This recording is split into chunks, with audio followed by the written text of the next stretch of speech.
Hello guys, magandang tanghali. Muli ay isang magpagpalang araw sa ating lahat.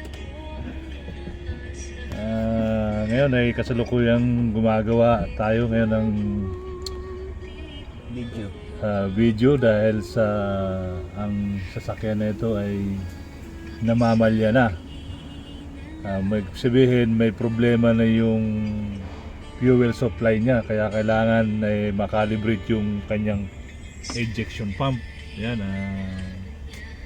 kasalukuyang ikinakabit na natin yung bagong calibrated na injection pump. Guys, yan, kung kayo ay may sasakyan, yan po ang isang magiging dahilan ng pamamalya ng sasakyan kapag ang fuel system niya ay hindi na maayos. Ibig sabihin may problema, pwedeng maaring barado ang mga linya o mismong injection pump mismo ang may problema. Kaya ang ginawa sa sasakyan na ito, yung injection pump niya ay kinalibrate, na kung saan hindi po natin kayang gawin kung sa manual lang na paggawa, kundi kailangan natin ng makinarya sa calibration ng injection pump. So sa experience mo Noy, kayo bilang gumagawa, ano ang ginagawa niyo sa natural na pagka-calibrate ng injection pump? Yan, ino-overhaul. So bali pinapalitan niyo ng mga repair kit. Oo. Okay. Bali re-rebuild yung buong injection pump.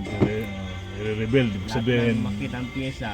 lahat ng makina sa loob sa mga loob ng injection pump Oo. papalitan. Oo. Kaya yun mga kaibigan, kung kayo ay may sasakyan, lalo't kung diesel ang makina, pagka matagal na at nakaranas kayo ng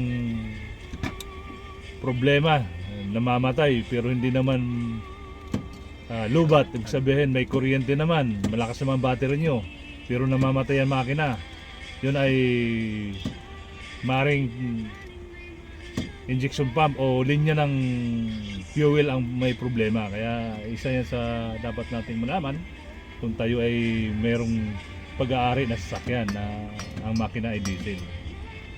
Kaya muli mga kaibigan, isang maikling video pero kung ating unawain, malaking bagay sa mga tulad nating mga nagmamaniho sa kalsada.